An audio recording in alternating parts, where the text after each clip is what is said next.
feeling okay? When we passed it, we needed one to jump in with us. And it was better for them to pay us a contract than to give up the levy. And the new administration doesn't understand that. I'm clear. I'd like to welcome everybody to the February 7th County Commissioners meeting. If you would, stand for Pledge of Allegiance and a prayer, please. I pledge allegiance to the flag of the United States of America and to the republic for which it stands, one nation, under God, indivisible, with liberty and justice for all. If you'd bow your heads, please. Let us pray. Dear good and gracious God, we thank you again for the opportunity to be together and to conduct the business of our county, to be together and work for the betterment of our fellow people. We ask for your wisdom. We ask for protection for those who protect us. We ask to be with those who are suffering the hardships of the season and the hardships of our time. Help us make the wisest decisions we can with the interest of all in mind. In his name we ask, amen. Thank you, Don. Before we get started, I want to say a special word for our highway guys. I know we got Tony and Grant both here, but kudos to you guys and your staff with the weather and the cleanup. Greatly appreciated. I know it was hard to keep up with the blowing snow, but I think you guys overall did an awesome job. We just want to thank you as a whole, as commissioners, and say kudos again to all of you. Sure.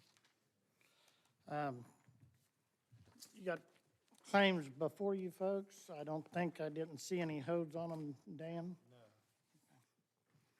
No. Entertain a motion on them.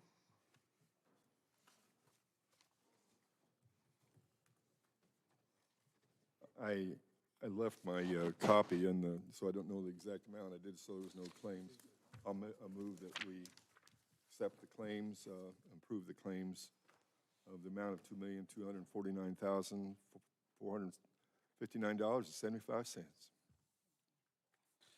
Second. Got a motion and a second by Mr. Collier to approve the claims. Any further discussion? Not hearing none. All those in favor signify by saying aye. Aye. Aye. Motion carries 3-0. Centerstone Annual Report. Okay.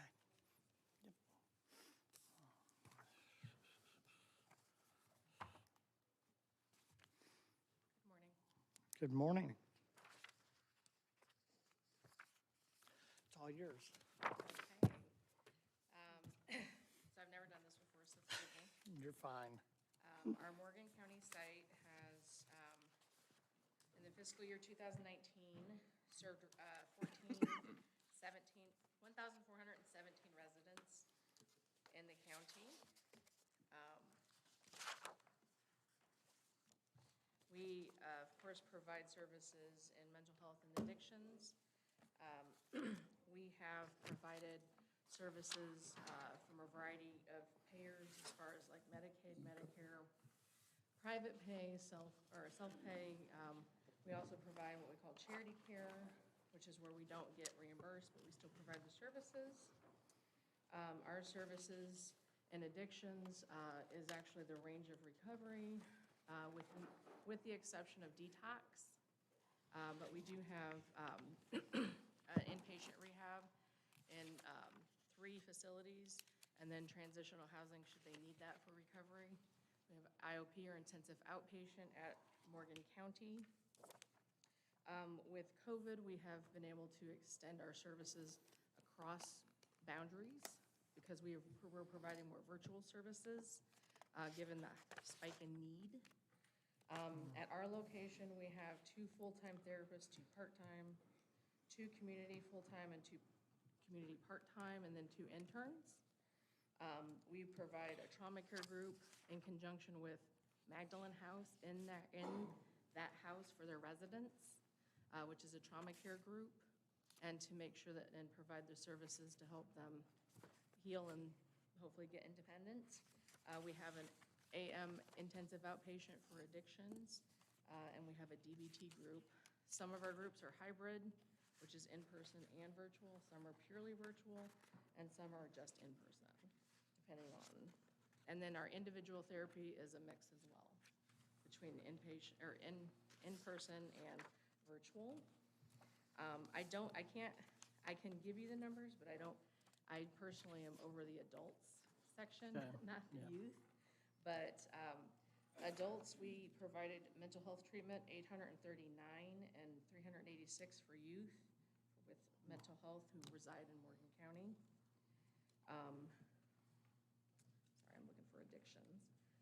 Those who have addictions, we provided 515 adults and 18 youth, 16 pregnant women for addiction treatment.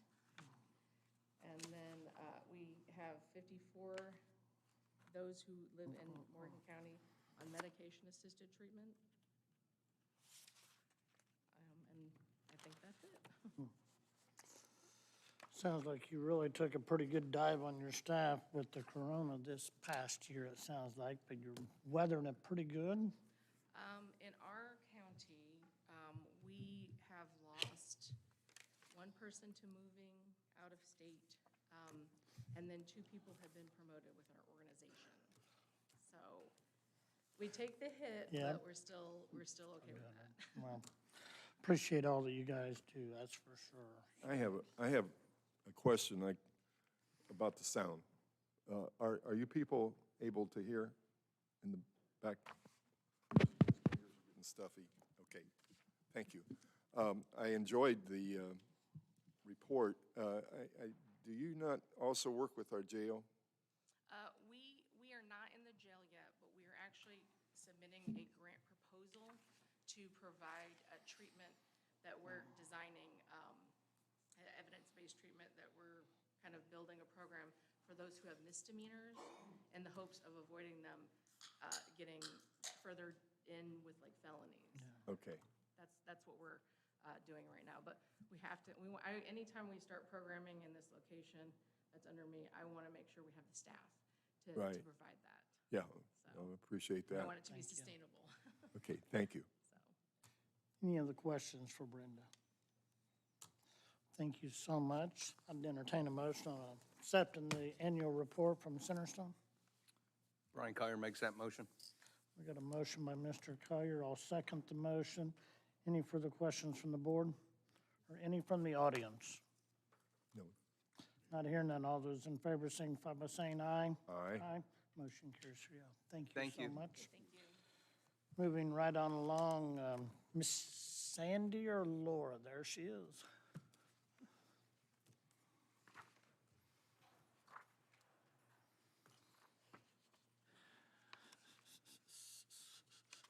I received a request from Scott Hamilton, the 911 director, concerning the road that was changed at Henderson Ford Road. We went ahead and changed it to Centennial Road. There's no addresses.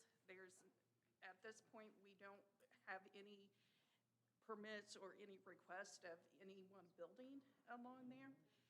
When the state started doing the signage for Henderson Ford Road exit, they did not include the Centennial Road name on it. So anyone coming from out of state or from not around this area doesn't realize that it changes to Centennial Road right there. At this point, it's easier for us to change the road name back to the Henderson Ford Road to alleviate going through the state and requesting the signage to be changed. And I realize that we break the roads at certain points and stuff. It's just at this point, it's easier for us to do it than to go through the state to get their approval. I believe there's signage coming southbound off of Henderson Ford Road. My concern is people calling, especially our people around here, when they start calling in, they're gonna say, I'm at Henderson Ford Road, whether they're coming off the northbound side of 69 or the southbound side, they're gonna just say Henderson Ford Road, because that's really the main intersection, that's what it replaced. I understand, we can break it right there at, to make it Centennial from the roundabout on the northbound side, and make that short section, keep it Centennial, but I'm just thinking from human nature, when people call 911, what are they gonna tell us? They're gonna say, I'm at Henderson Ford Road, and then that may cause, So you're wanting to keep it Henderson Ford Road between Want to Egbert change and it the highway? Well, change it to Henderson Ford, why from it's now from Centennial. Egbert to all the way, follow through, yeah. So Egbert becomes your break, not I-69? Yeah. Well, I thought that's how it was, so.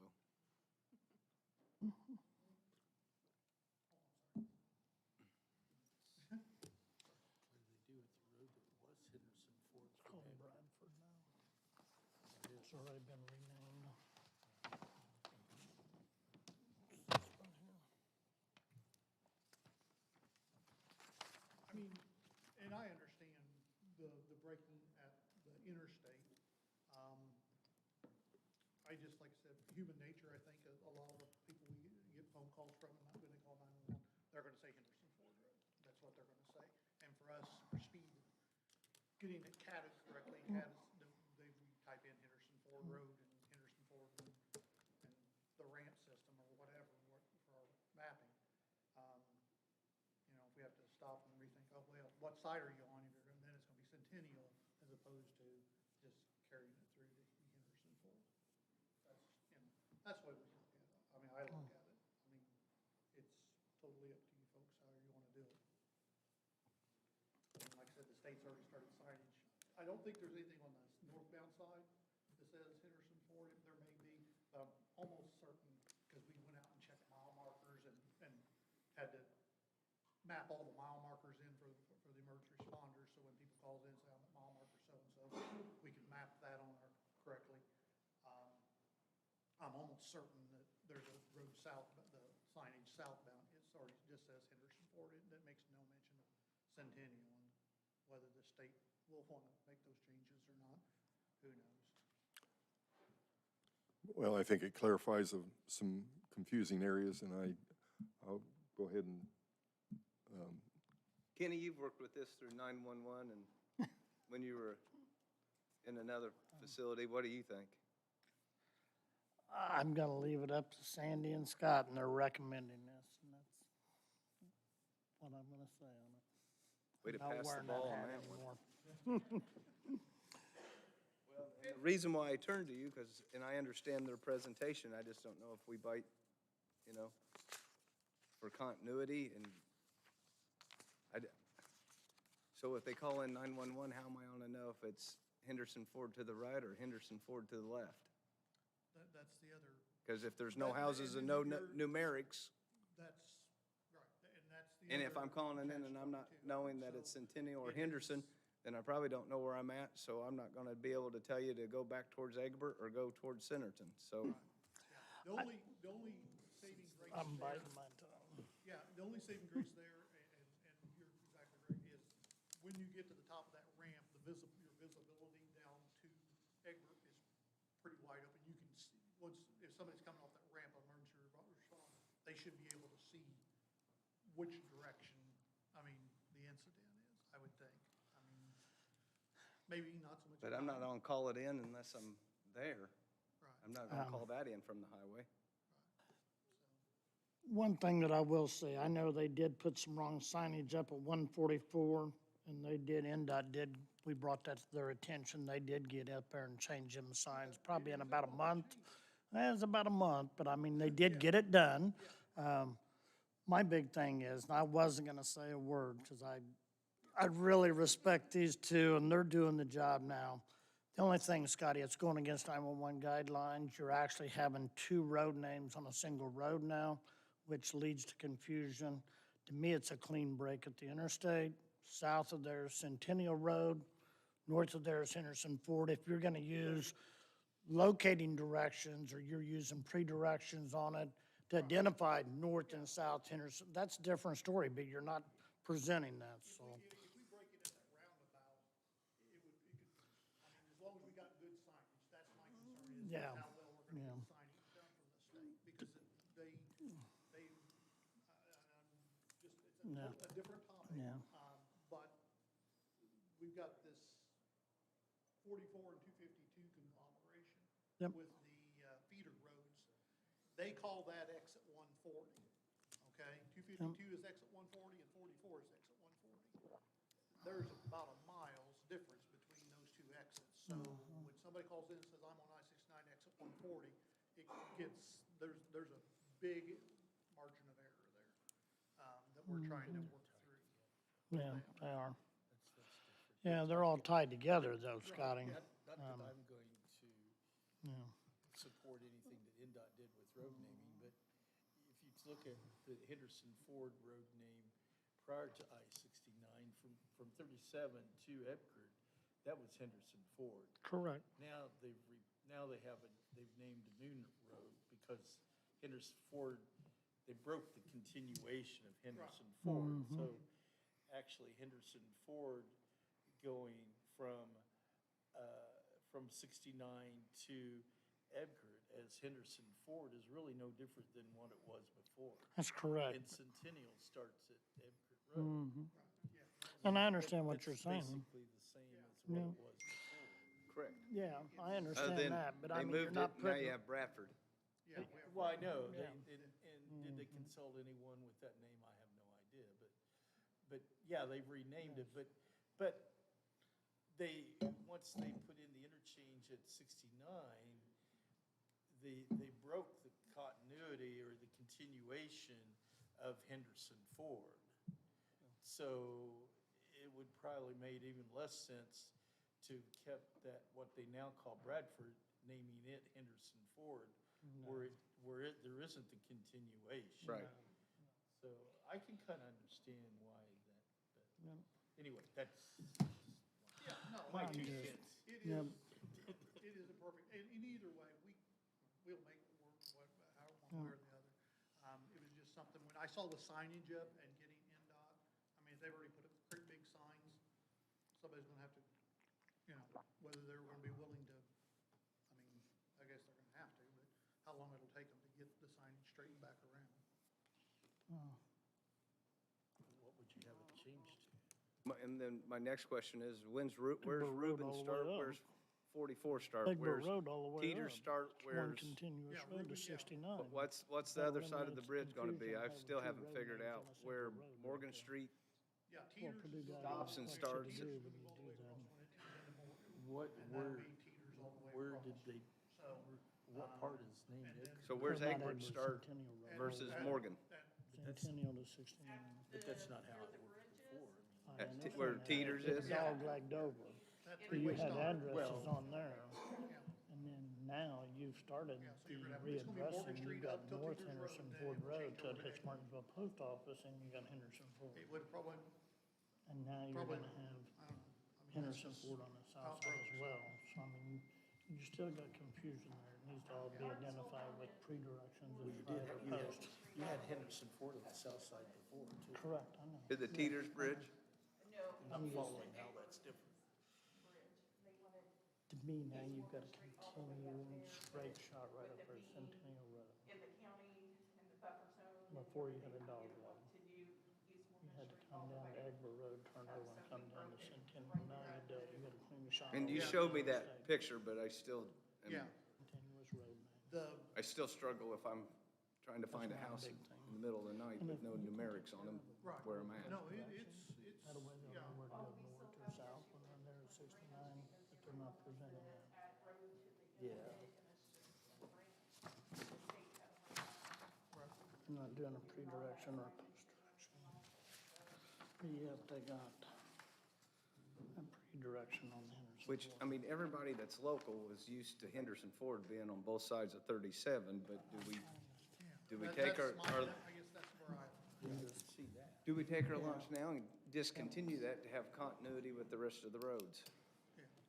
And that's really above my, I don't, Yeah, it's, I don't know. I see that your there's- point, but I don't know there's a right or wrong answer.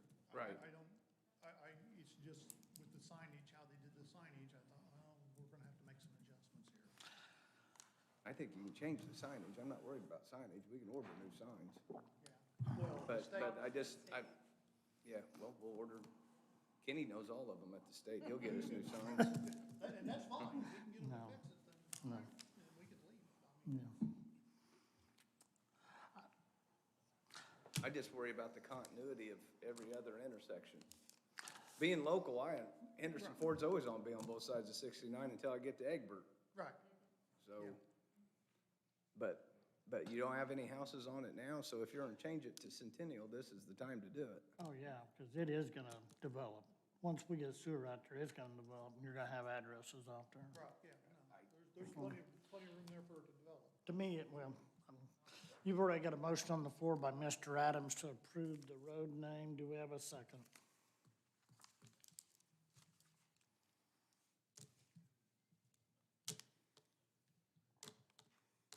Last call.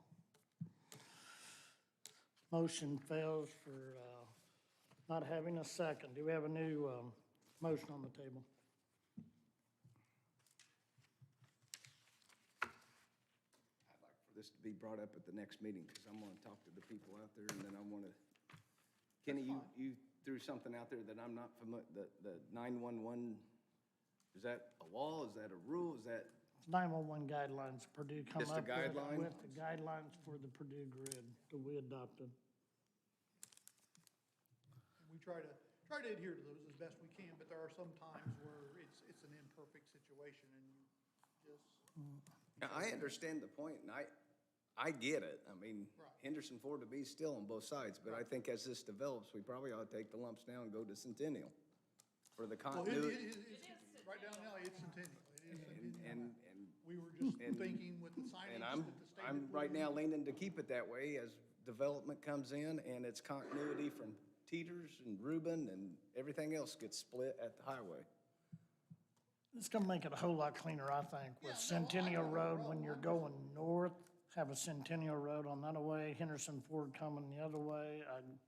To me, it's clean. It's not a dogleg like it used to be. Before Henderson Ford come to Egbert, you had a dogleg get over to Centennial. Now you don't. You've got a little section that you're gonna have multiple road names on that's more confusing the way the guidelines lays it out, so. If it breaks right at the roundabout, Yeah. it's just something we're gonna deal with, because people are going, like I said, I know, just as sure as we're sitting here, when they call 911, they're gonna say, I'm at Henderson Ford and 37, when actually they're at Centerton, or Henderson Ford and 69, when they're actually at Centennial, because they're on the northbound side. So we're just gonna have to, Is Spillman Tighten them still down. text file data, so they're Esri based now? yeah, we Okay. are all moved that all over to Esri based, and we have our own ARC server, and we pull all of our mapping data from that, so So basically, if we keep it as is, and we make no, which we just did nothing, we just need to get with the state to change the signage. You got, change the signage on the southbound side. I don't know if the northbound side's been done yet, but the southbound side needs some corrections. And we definitely need, at the top of the roundabout, we need, Signs both because it ways. says Henderson Ford, I think, going that direction, going In that towards direction Egbert, being- towards that- Egbert, Okay. towards Egbert. So that needs to get corrected. Needs to be Henderson Ford, they need to have a signage that says, circle Henderson Ford this direction, Centennial this direction. That will help. I mean, but Okay. getting them to change their signage. Well, and who? Got a meeting with NDOT tomorrow, so. Okay. That'll be fine. I mean, And as if long they as- don't want to give us the signage, then we'll readdress the issue. Right, that's fine. That's completely fine with me. We were out, like I said, getting mile markers, and when I saw that, I thought, this is gonna start causing some And problems. you're preaching to the choir on exit 137 has to be the largest exit I've ever dealt with. Every car wreck that we have on, I don't know if it's in the Cloverleaf, I don't know if it's north of there, I don't know if it's south of there. We're And gonna, with the interchanges, you just don't get to turn around and go back. You get to drive by them and wave and go 3 miles. and we're having some issues right now with crossovers, and I've been working with Keenan and working with Yeah. Coronado Group, with We'll get crossovers. through it. I mean, it's, how often do we have a major Growing interstate pains. come through our backyard? Thank you. We'll put Kenny in charge of that tomorrow at that meeting that he just announced publicly. Thanks, Sandy. Scotty, it's all yours with DC Group and also the other contract with, I've got it here, C2 IT. Yeah, DC Group is a new company that we're looking to use for our UPS maintenance agreement. We currently use, it's an Eaton unit, and we currently use Eaton, but it's got some age on it, and will probably have to be replaced at some point in time in the future. But DC Group is offering a little bit less price-wise. Eaton's price is around $6,400 for a year, but they do 4 inspections a year, and DC Group does 2 inspections for $2,400. So we're still, I think it's a better deal. They're, the people, actually the people that run DC Group are all former Eaton employees. They broke off and formed their own company and can offer us some value service. So I've talked to other directors, they're happy with them, so they've got good references. Any questions for Scotty on DC Group? All right, I'd entertain a motion on this contract. Brian Kiner makes a motion that we accept the presented contract with DC Group. We got a motion on the floor to approve the DC Group contract. I'll second the motion. Any further questions from the board or from the audience? Not hearing none. All those in favor signify by saying aye. Aye. Motion carries 3-0. All yours, Scotty, on CTIT. Yeah, See To It is our IT vendor. Since we have a 24/7 operation there, we contract with a company, and the jail and the sheriff's department's the same way. We used to be with BIA, and then they got sold out to Endeavor, and now we broke away from Endeavor and went with See To It. We pay of this, it's really a yearly agreement. Yeah, So, the breakdown, and this did not change from last year's contract, we have the same exact contract, as last year, we just renew it annually, so we're not locked in if we are unhappy. So basically, between Scott and I, we pay $57.95, a month, so that equals out to $69,540 a year between the two of us, which is a breakdown of $34,770. So, I know there may have been some confusion with the way their contract looks. So they try to give us some numbers just to budget for, which we have budgeted, it's just not in this contract line item. You'll see upgrades on the second page there of $60,000 to $80,000 for PCs and computer upgrades, and then a contingency fund of $20,000 to $25,000. That's money we already have built in, that's nothing to really do with this, that's just so they have an understanding about how many computers we replace a year and those turnovers. So actually, the dollar amount of the contract, $69,540. It's just the way their document kind of itemizes things out. the big. And that was not even, the price is the same as last year. They Right. chose Yeah, not to up that. the only really reason we have this is, just a renewal every year, but the first year's contract had some extra costs in there for onboarding, and which have been, and some provisions for onboarding that have all been removed. They've cleaned it up a little bit. And then of the 50% that I pay 80%, and then based on the number of PCs that EMA has and server use and things like that, they pay 20%. So of our 50%. So we split it down further. Any other questions for David or Scotty? Not, I'd entertain a motion on the C2 its contract. Don Adams, move it. We go ahead and approve that DC contract, please. Motion on the floor to approve the C2 IT contract. Do we have a second? Second. Any further questions from the board or from the audience? All those in favor signify by saying aye. Aye. Motion carries 3-0. Thank you, gentlemen. Thank you. Stephanie here.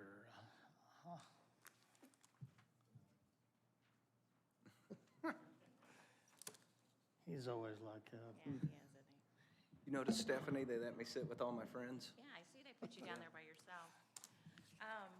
This is our annual agreement with Microvote. We've been using Microvote since 2004. This is the same thing that gets signed every year. There is one sentence that's changed at the bottom of the second paragraph, and it's actually locking us in for this pricing for 4 years, not to the agreement. Good deal. That's it. Any questions for Stephanie on this? Not, I'd entertain a motion. Brian Collier makes that motion. Got a motion and a second. Any further questions from the board or from the audience? Not hearing none. All those in favor signify by saying aye. Aye. Motion carries 3-0. Thank you. Thank you. Soil and Water, Lisa and Doug. Figured we'd get you both here. I'm called a director now, so he's going to put me in charge, I guess.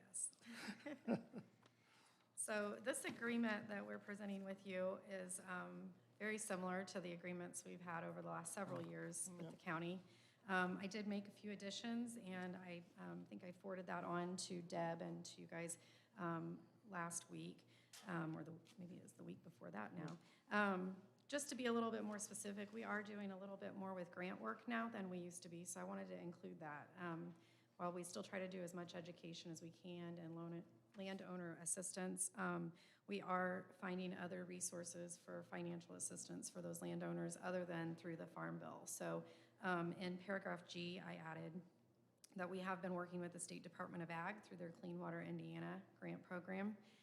Right now, we have 2 grants in Morgan County that are funded through that program. And we've worked with the Department of Natural Resources quite a bit lately to get landowners their own individual assistance through some smaller grant programs they have available for pollinator habitats, wildlife restoration.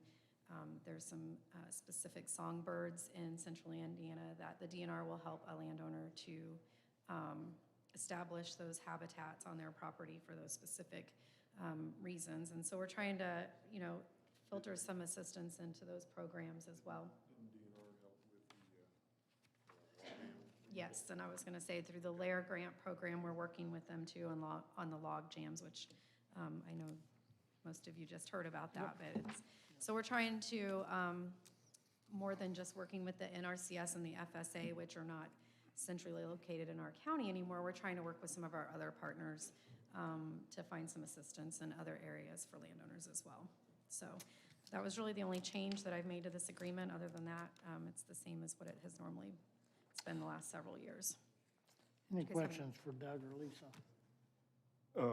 Not a question, but on the agreement, just a small correction on subsection C of number 1. I think that should be Morgan County Recycling. We've changed the name. Oh, okay. Just Is want it to Morgan kinda keep County it up to date. Recycling or Recycles? Morgan County Recycling. We Recycling. didn't think solid waste was kind of what we were doing. So it's a small change, but just kind of. We'll have to have him Right. get his, Yep. his website changed too, huh? Okay. Any other questions? If not, I'd entertain a motion on this yearly agreement. So move. Motion by Mr. Adams. Thank you. To approve the agreement with Morgan County Commissioners and Soil and Water. Do we have a second? Brian Collier seconds. Any further questions from the board or the audience? Yes. Yes. Has nothing to do with your contract, but when did the commissioners, when did you change the name of the solid waste district? We changed it several months ago. You adopted ordinance, or? Yeah, well, did we have to? By statute, it's named the solid waste management district. By statute, I guess we just stomped on them because we got tired of being Morgan County Recycling. I don't think you can. If you want to check that, I suppose we could probably check if we needed an ordinance for it. It We'll check happened. with Mr. Wisco. We need to research that. Yeah. And Dan, along with the name change, we're almost, correct me if I'm wrong, because No, most of you're the board correct. sitting here, we're ready to bring them in-house. Start that month. you're now another year away. So earliest you'll be able to do that, I think, is 2024 now.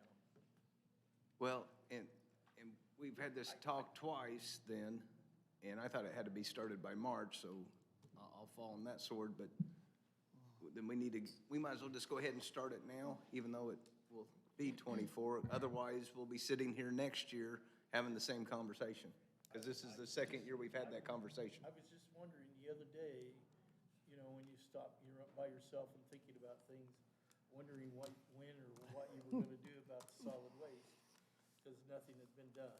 Correct. Okay.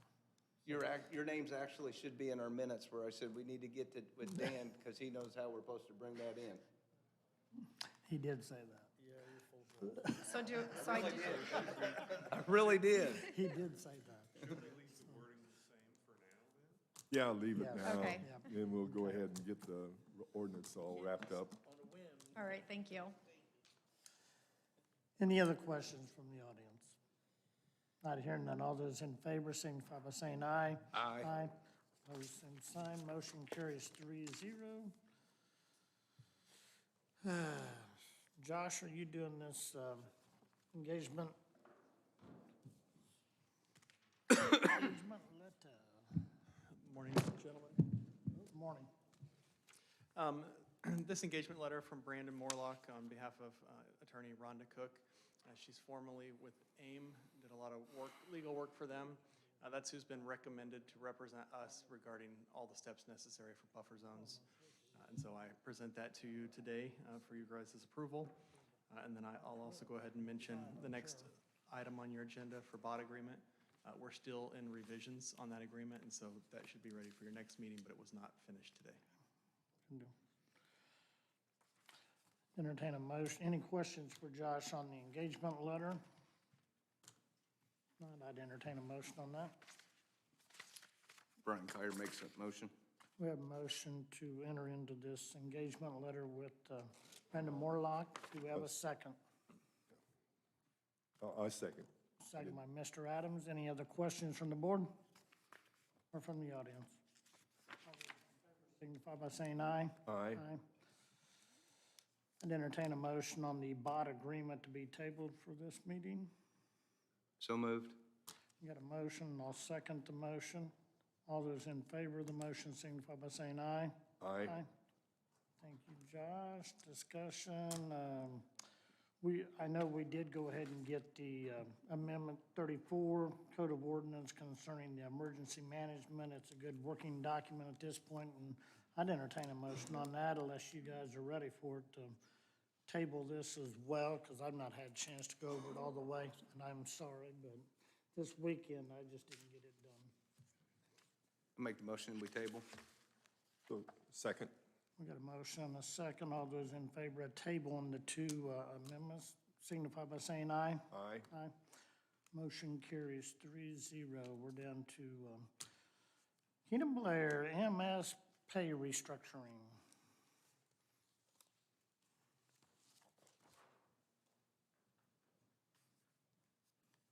Keenan, I didn't mean to leave you out at the start of the meeting because I know you guys were out pretty much nonstop as well over the weekend. So thank you for your service as well during this event.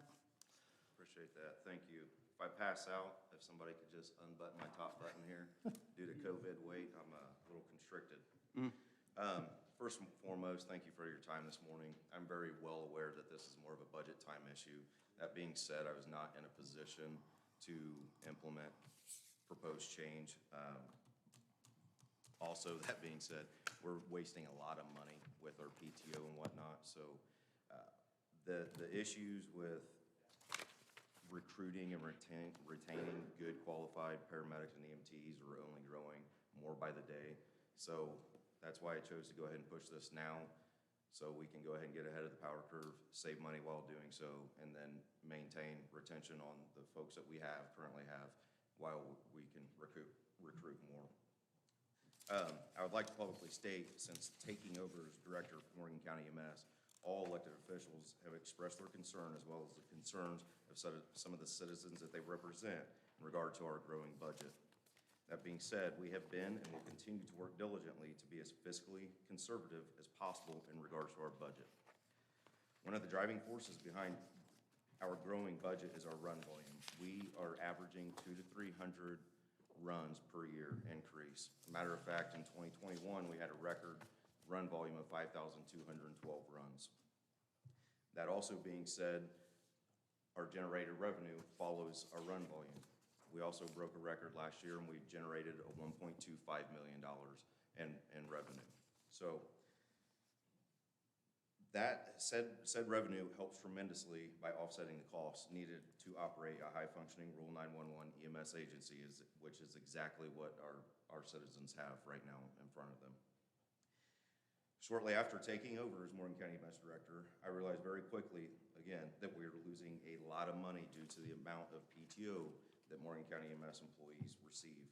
During the year of 2021, there was 9,666.5 PTO hours. That is equivalent to 402 24-hour shifts requiring coverage via overtime rate and/or PRN. To make it as median and conservative as possible, I took all of our pay structures and I averaged that out to $16 an hour. Again, this is very, very conservative. That number, just to cover those open shifts inherent to the amount of PTO that we get, came out to $155,664 we paid out. Again, very conservative. The last thing I want to do is overpromise and underdeliver. So I have done my part. Effective January 1, I restructured and put in a PTO SOG in place. Since doing that, we are already averaging a savings of close to $6,000 a pay cycle. That doesn't seem like a whole lot until you multiply that by 26 pay cycles, which then comes out to $156,000 savings already. As you can see, the money adds up very quickly. So, tackling the root issue, one of the issues. I promise if I come to you guys with a problem, I also will come to you with a solution. So the WIS study that we currently are operating off of is completely 110% outdated. That also does not take the current COVID market that is created with the supply and demand issues with paramedics. I have confirmed that with HR and the WIS study that we use.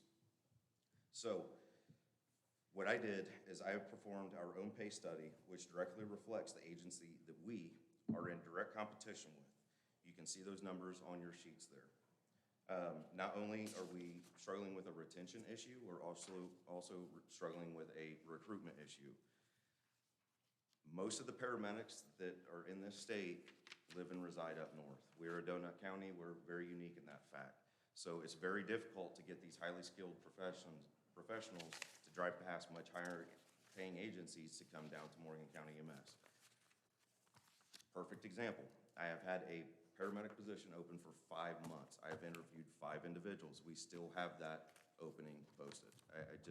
We cannot, given the geographical location and logistics that Morgan County offers, we cannot just go with the bare minimum that meets the requirements. We can't. People will lose their lives. We've seen it, and it will continue. Therefore, I take it upon myself to sit on every interview.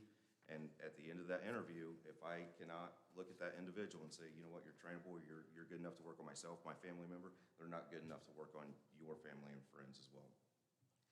So if you look at the pay structure there, the graph shows where we would. We will be right in the middle. We don't need to be at the top. We definitely don't need to be towards the bottom, but right in the middle is exactly where we need to be, and that's the numbers that I presented. Because Morgan County, with the protocols that we offer, the advancement opportunities that we offer, the protocols that we have, the advancement opportunities that we offer, and the medical direction that backs us up, that will, in fact, attract the type of paramedic and EMT that you want working on yourself and or family member. How would I like to get there? I would like to get there by decreasing the amount of PTO, turn inherent saved money into savings, also bump up the comp time up to 240 hours. The comp time is one thing that we offer that these other agencies don't, and it's a win-win for not only the taxpayer, but also operational needs as well. When individuals choose to take more time off, They will be forced to go and use that comp time. When they're using comp time, we're not paying out overtime. It gets banked as time off. If we can change the culture into that direction of, hey, yes, you have ample amount of PTO, and if you want to take more time off, you're gonna have to use comp time. Now you have to work to earn. It's a win-win. So, that being said, we have many folks with more hours than they will ever be able to use. What I have found is most people don't come to work to take a ton of time off, especially when they take the time off and lose money. With the rising cost of economy, my folks would much rather have that money in their pocket at this point. And I think everyone in this room would probably agree with that, especially with the rising cost. It's just, it's there and it's not going away, unfortunately. So I'm not here to ask for any additional appropriations whatsoever. What I would like to do is get this approved, let my deputy director and myself work the budget to the fullest extent. And if at the end of the year, towards the end of the year, additional appropriations are needed, we will have several payrolls underneath our belt to run off of our data. We can use that data to project exact what needs we will require to make it to the end of the year. I have also already done the homework, and I know the ARPA funds. There was a huge long wish list that was generated by my predecessor. I would like to, if possible, I'm just throwing a possible solution out there. Throw that wish list away, and let's use that ARPA funds that was going to be used for EMS, and we can, in fact, use that for salaries, because the government, local, all of it, they've realized that right now, the supply and demand of paramedics and EMTs are slim to none. So, again, when I worked all these numbers out, I was torn because the last thing I want to do is overpromise and underdeliver. So all the numbers I worked are very, very median in the middle because, again, I don't want to look bad at the end of the year and promise this and to find out that, hey, I'm wrong. So those are the numbers. That's what I have. I've worked with Josh. I've worked with my deputy director. I've worked with my EDOs on all of this. We've put a lot of time and effort in this, and we feel like this is very, very fair for not only the employee, but also the tax-paying citizen as well.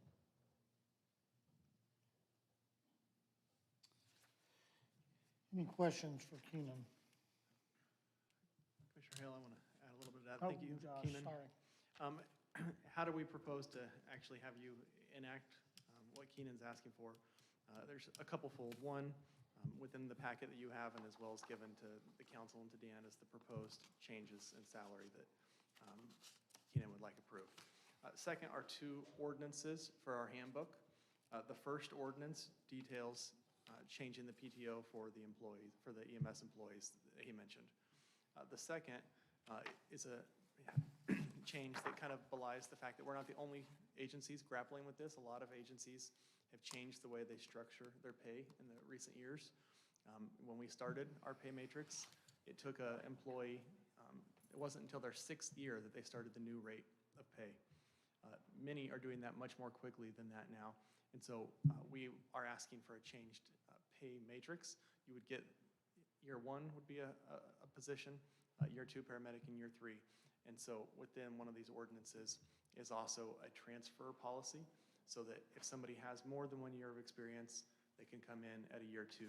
If they have 3 or 4 or 5 years, they still come in at a year 2 so that Keenan can make sure, and he has the discretion as the director, that we want, they're at the caliber that they should be paid at the higher end of the rate.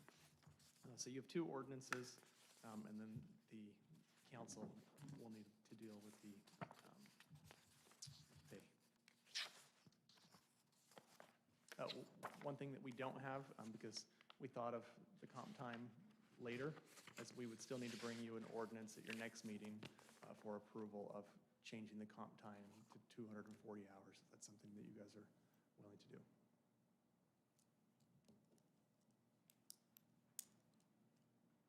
And to add on, prime example is if we have a EMT with 1 year of experience right now, it will take them 12 years to make it to that 3rd tier. There's not a system out there that does that. It's old, it's an old thought process, it's an old policy. I understand when, I think that when it was initially implemented, the idea was to pull experience, but being in this industry for quite some time, experience doesn't really mean a whole lot. It comes down to how that individual wants to, how good that individual wants to be. We have 1-year paramedics that'll blow 20-year paramedics out of the water. So this is why I would like to push back towards that progression of 1, 2, 3 years.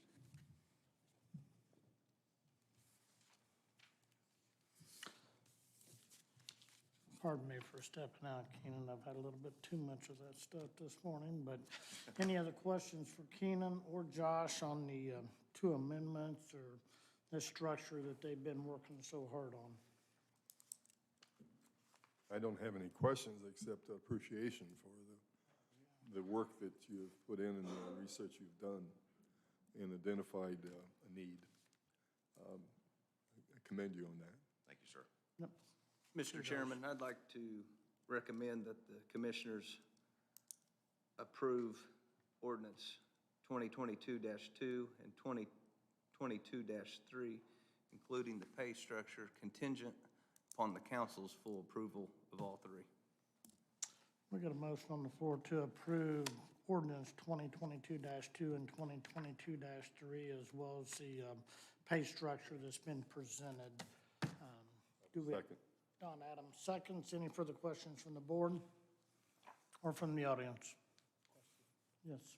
Are you waiving second reading? I'm going to as soon as the first reading passes. You're not including that in your motion. I'm going to make a second motion if this passes, which I have a feeling it will. All those in favor of the motion signify by saying aye. Aye. Motion carries 3-0. Mr. Chairman, I would like to now include the motion to waive the second reading. We got a motion on the floor to waive the second reading on everything that we just passed. Do we have a second? A second. Mr. Adams seconds the motion. All those in favor of the waiving of the second reading signify by saying aye. Aye. Motion carries 3-0. Thank you. Thank you, sir. Appreciate it. Thank you. We got a uniform conflict of interest disclosure statement that was presented by one of our cohorts setting up here. Entertain a motion on that.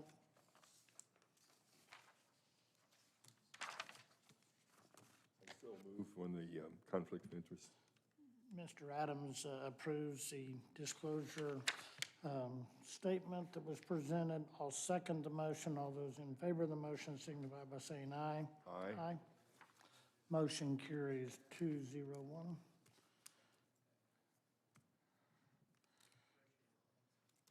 Request for the use of this building.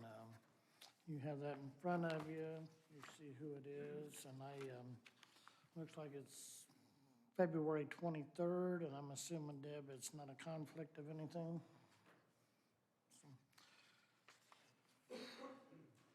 Do they have a time or just the whole day? 7 p.m. in the evening? Okay, I didn't see that. I'm sorry. Go right ahead. I had just a couple changes to the addendum they sent that I had on my laptop that was not charged when I got here, but basically I could cover them quickly for you. First of all, I think they just make an incorrect reference in the first line to the agreement. And then as to the last sentence in the first paragraph, I think we would change that it would work collaboratively with the indemnifications that are contained in the main body of the contract.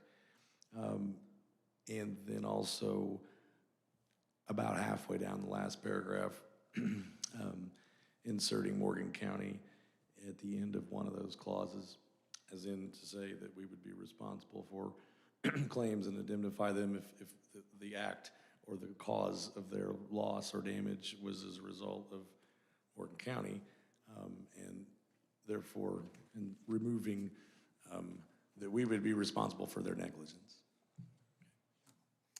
Any questions for Mr. Wisco? Yeah, what did you say? We would be responsible for their negligence?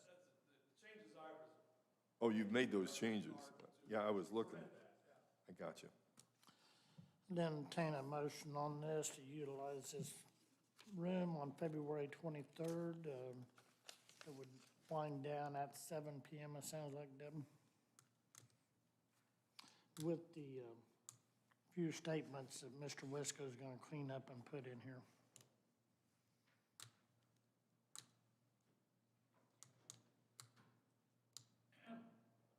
Yes, Keith. NRA. Mhm. Entertaining any motion.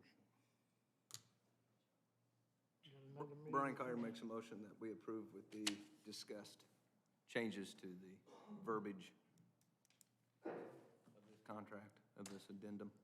Mr. Collier makes a motion that we approve this addendum with the changes Mr. Wisco referred to as presented. I'll second the motion. Any further questions from the board? Any others from the audience? Not hearing none. All those in favor signify by saying aye. Aye. Motion carries 3-0. Morgan County Engineer Tony Hinkle. Are you feeling better? I am, thank you, sir, appreciate it. I've recovered mostly. With the closings of the offices on Thursday and Friday, we didn't really get everything in on the agenda, so I'm just gonna use this time to give you a quick update and what you're gonna expect over the next 2 weeks. And you will receive, that we will do next commissioner meeting. Number one will be the paving advertisement. So we finished breaking down the list. The paving advertisement that we're going to put out is just the HMA overlays. It is not some of the special projects that we're gonna do, like the CCAPs or the CIRs. So there's some other projects that we'll do throughout this year too. And it will not have the bidding with the CCMG for 2023 that we did do the application. That was successfully in the end of January. So that was completed. So this will have a breakdown of the roads that'll just have the HMO overlays in your districts. And you'll see that over the next couple of weeks. You can still provide some feedback. Advertise, or we'll ask for permission to advertise in next meeting in February. We will open those bids the second meeting in March. They will be done paving by August 1st. So just be aware that that's coming in your emails very soon. The next one is the standards update for the highway department. Again, not critical to pass right away, but this will be the standards update to the ordinance. It's referred to in the planning document, but it doesn't have to be amended to the planning document. But we'll pass it, present it to you as passing it to an updated ordinance. And that will be the next commissioner meeting, and that will just pretty much refer to the neighborhoods, subdivisions, and what the roads, like when we look forward to taking in roads from neighborhoods, what they need to meet. So we're gonna clarify all of that, so that will be passed very soon. And then over the next year, we will integrate everything else, including the rest of the county, other rural collectors, everything else we want to do for our standards. It's probably gonna be about 250 pages. So next year, we'll come back and say, we're gonna update the rest of the ordinance to include all of that. But we wanna focus specifically and get the subdivisions up to snuff right now so that as we go forward, taking in these new subdivision and these roads, they meet our standards. So that'll be coming out in this next week as well. The next item will be the bridge contracts that we just finished the scoring for. We should have 5 contracts that you'll see over the next couple weeks. I've already reviewed 3 of them. NDOT is reviewing them. They should be back. We should have all their input. So looking forward to signing those the next commissioner meeting. They should be thoroughly reviewed and vetted, and we have the monies available. So the next 2 items would be Bottom Road update. By then, we should have some good headway on the appraisals. We already have an update on the plan. We've gone through all of that. So next commissioner meeting, you'll have updated options with some information on the appraisal and what it's going to take to purchase. And then I'll again continue to work with the county attorney, and we'll proceed forward in sending that letter to what we've discussed on Bottom Road. And that Are you actually appraisal both ways for both options? Okay. Yes, yes, Just wanna make that will sure. be done. It's really going to be a total take for both options anyway. So it's really going to, but there will be some minor adjustments for both. So, and then last but not least, I have had contact with Mr. Joe Sweeney in the last few days, and he is Hadley Corner and taking in those roads. It looks like that is now up to snuff, so you will finally see that back on the commissioners' meetings, and we'll look forward to taking those roads in and what the process for going forward is. So with that said, that's the quick hitting updates that we have. If there's any other questions or concerns from the commissioners that I can do between now and the next commissioner meeting to bring forward to you, I'd ask for that. Any other questions? Nope. Thank you. And again, I would just like to thank our superintendent, Grant. They did a great job, like you said earlier. I just checked in. It was really, I couldn't get out of my driveway till, in Indianapolis, I couldn't get out till late Friday morning. So I know they did a heck of a job. So I appreciate all their hard work. Thank you, gentlemen. Appreciate it. Ordinance 2022-1, rainy day funds. Let's see at the bottom, the little amendment inserting the verbiage at the very bottom on the front page. Any questions, concerns? If not, I'd entertain a motion on that one.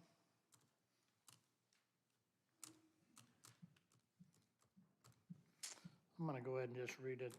Warren County Code of Ordinance, Chapter 35, Section 10 is amended by inserting or editing subsection 35-10A3. Reads as reimbursement from any lawful source of money appropriated or spent from the rainy day fund in accordance with the proper approval from the fiscal body of the county with the adoption date. So Brian Collier makes the motion that we adopt this. we got a motion on the floor to adopt it and waive second reading, or? And waive the second reading. I'll do it all in one for Dan's sake this time. I'll second the motion.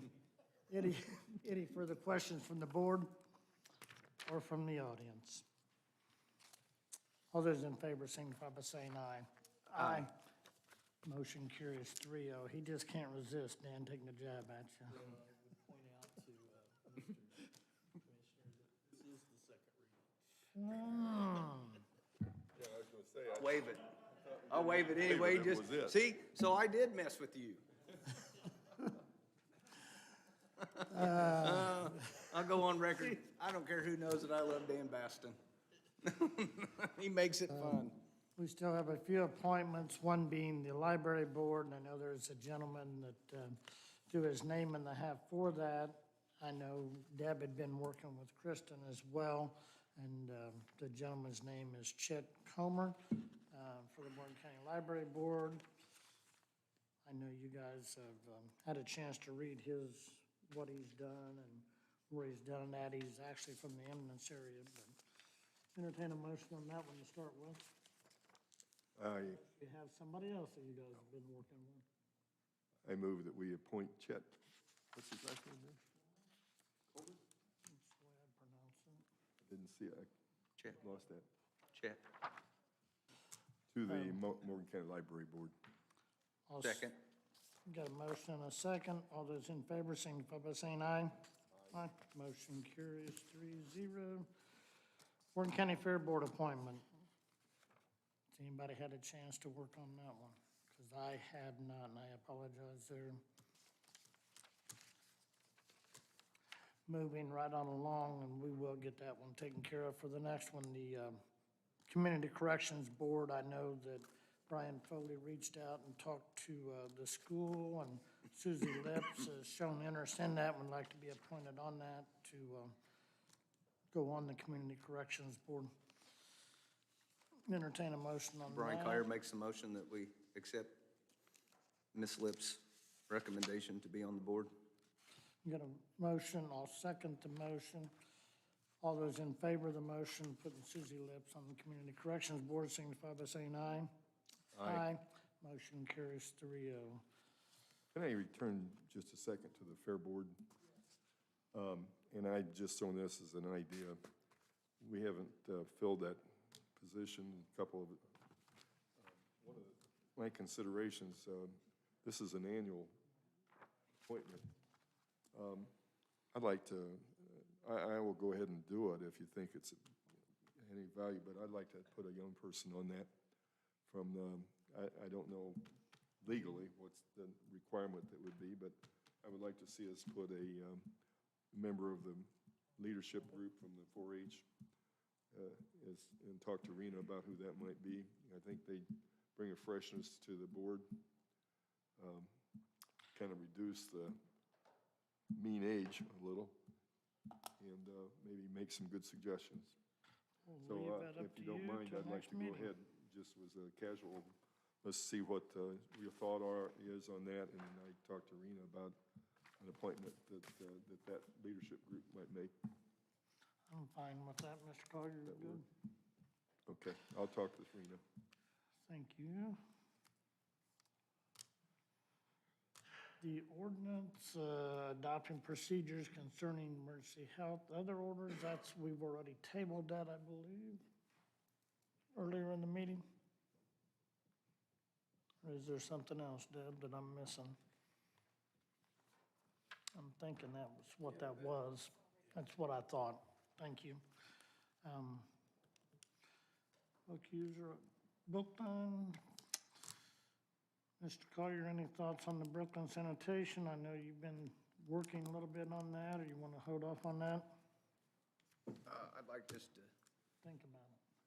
well, I just want them and the other 2 or 3 municipalities that approach us know that their requests are not going upon deaf ears. We're trying to work something out, and nothing's set in stone yet, so thank you for their patience, and we'll readdress it once that board has more guidance on what direction they want to go. I just can't echo it enough. I know Josh has been working a little bit on this, but I've just got to put you on the spot, Josh. ARP committee, we have still not appointed anybody on that committee other than just a little bit of the council commissioners though, right? But I mean, nobody else has been appointed yet, right? I really hope that we can get working on that and get that committee formed sooner than later, because I think there is a big need. And I know other counties, some of them's been holding off. More people we have to name on it? It's up to us.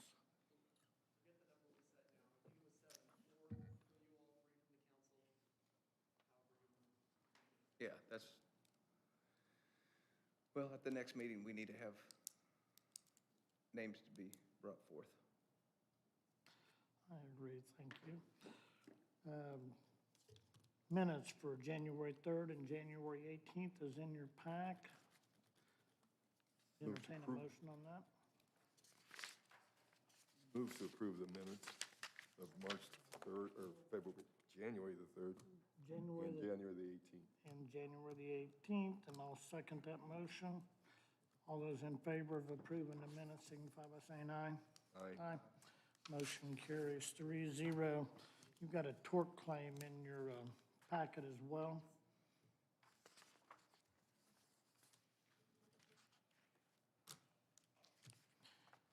Make the motion that we send the tort claim onto our insurance. Got a motion on the floor to send the tort claim to the insurance, and I'll second the Because they motion. mean business. All those in favor of the motion signify by saying aye. Aye. Aye. Motion carries 3-0. Council memo, that's,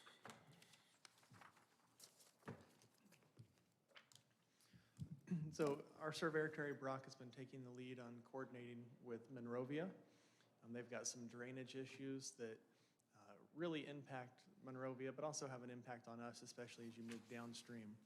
And so he's making an additional appropriation request to the council that we would participate in a drainage study to figure out how we might remediate some of the effects, especially with the impending development that's going on in the area. I believe the request is shy of $26,000. It's $25,000 and change. And so after conversation with you all, I wanted to present a letter for you all to vote whether or not you would want to concur with his request. It goes before the council tonight in support of that drainage study. and I know was in drainage board meeting this morning, Terry talked about that, so I'd entertain a motion signing this letter supporting on that study for the Monrovia area. I'll go ahead and, I move that we go ahead and write that letter of support. We got a Monrovia. motion on the floor, a letter of support from Mr. Brock on the Monrovia drainage study. Do we have a second? Brian Collier seconds. Seconds. All those in favor of the motion signify by saying aye. Aye. Aye. Motion carries 3-0. I'm going to sign it and send it down. One last thing, and Lisa, I am so sorry, she's already left. You do have before you, and she put it out here before the meeting started, the 2021 Morgan County Morgan County Soil and Water Conservancy Tracking Report, Finding Source, just giving us a breakdown on what they've done and everything that they've done this past year. So I apologize to her that I overlooked it whenever she was up here earlier, giving their yearly contracts. So for the good of the cause, Mr. Adams, Mr. Collier? Well, I'll start off with, a week from tomorrow, we'll be initiating, I guess you'd say, the birthday celebration for the bicentennial. It has been changed from the Superior Court to another court, and I can't tell you which one. 10 o'clock, all are welcome. There'll be a plaque that will be put on the courthouse grounds about the courthouse itself. One of the 8th oldest in the state will be presented in a short ceremony about kicking off the bicentennial.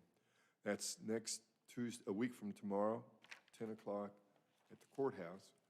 And to be whatever court, I think they had to change that, and I don't recall what court they moved it to. But there'll be signs. I'll be pointing directions, so. That's coming next week, and I hope you all can come over for the ceremony. I do want to give you a little bit of good news update. Working with Janice Bowling and on the memorial plaques up on the courthouse square, as well as the one on the historic placard that's out at the highway garage that they've got it in safekeeping out there. That used to be at the intersection of Blue Bluff, Centerton Road. It was taken down from the improvements, and property owners didn't want to back up after all the years that it was there. They are going to be able to fund all the 3 on the courthouse project totally. The one even out at the highway garage, it looks like they're probably even going to be able to squeak it in as well. And it's a pretty substantial big one, so I just thought I'd give you an update on that. So. Is that the DAR? Yes. Janice, good. They did a great job, so. Mr. Ellis? Good morning, Commissioners. Good morning. Good morning. I thank God that I'm alive and here and able to help you and help the county. I just wanted to take a little bit of time, not an hour, of giving statistics from the last year as far as the coroner cases. Coroner calls in 2021 totaled 121 cases. Repeat that. Record, Repeat that again, Mike. I didn't. 121 cases. Of those cases, 22 were overdoses. 12 were suicides, 1 infant death, 5 auto accident fatalities, 3 motorcycle accident fatalities, 3 other type of accidents. 75 of those were medical. So far this year, we've had 25 cases. Of those, we've had 4 suicides already. 1 was by overdose, and the other 3 were by gun. I also want to take this opportunity to thank God that I answered the call to do this, because I'm still doing it and I still want to do it, but I want to do it right. I have to thank the sheriff and his department, Morgan County Sheriff's Department, Mooresville Police Department. There's so many that I want to thank here, so bear with me, but City of Martinsville Police Department, Monrovia, Brooklyn, Perrytown Marshall, Morgantown. Lord, I hope I don't mess this up. Martinsville City Fire, Mooresville Fire, Brown Township Fire Department, Perrytown Volunteer Fire Department, A&A Township, Madison Township, Brooklyn. Who am I missing? Green and Morgan. Morgan County EMS, too. They have been so precious to me in helping us, because it's been a year, and I'm not a young spring chicken anymore. And before Brian says anything, yeah, I ended up getting stuck by a body, and some people had to come help me out in my own office. But hey, that's okay. That's part of it. I want to continue to do it. I want you all to have faith in me, and I want the people of the county to have faith in me, but things are increasing. And it's not COVID. These are deaths that are happening to people in their 40s and 50s with congestive heart failure. If you notice on the run calls that these folks are going on, and that's why they have record calls, is strokes and people falling and hurting themselves. A lot of pressure in society today, a lot of things going on today, because I'm probably going to, I thank Mr. Wisco for helping me out on a couple situations recently. Because I'm having to advertise who this person is and see if anybody claims him, if anybody knows him. I think things are changing rapidly, and I just want you all to be prepared for that. Next commissioners meeting, I hope to come up with even some better mass fatality plans that I've taken the time to write or rewrite, and make sure I have everything covered. Because I don't want, this county has the most amazing people, there's a bunch of them back here in the back, that I love to be associated with, because we get together, we're able to talk about what's going on and operate as a team. I'm proud to be in this county, because it operates as a team. These people can come together and put aside differences and get the mission accomplished. So I just wanted to say that. I need to say it publicly, and I hope I didn't leave anybody out, because I'll be hearing about it probably from him. Mike, thank you so much. Appreciate it. Thank you, sir. Mr. Chairman, just to reiterate, Mike, I did a quick look. My other occupation at the city fire department, we set a record number of runs last year. In January alone, we were 79 runs up over the year before. So we're just crushing. For the good of the county, I'd like to take a moment to give my thanks to the highway department and all the first responders. That was my first big storm as a commissioner, and so I do appreciate the phone calls that I get from constituents. I don't know if there's a problem unless I get that phone call. I will go publicly and state that if you want to go on Facebook and complain, I'm probably not going to see your complaint, because we're probably not friends on Facebook. And if we are, during those 3 days, I didn't surf a lot. I was on roads and I was managing other emergency situations. I wasn't taking care of social media. So please do not hesitate to give us a call. Grant, I can't thank you enough. I know you were tired and started talking in tongues at one time. I didn't understand a thing you were saying, so I knew it was time for you to go to bed. So I just want to say thank you to everybody. And if you have complaints, that's why, I'm here to help. So we'll work together. So give me a call. Thank you. Thank you, Mr. Collier, and we can't thank you enough, Grant and Charlie.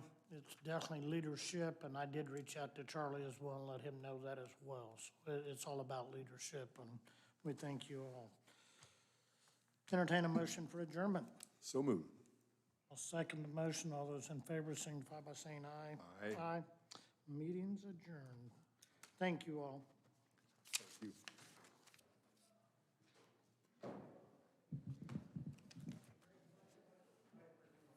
We know, Trouble.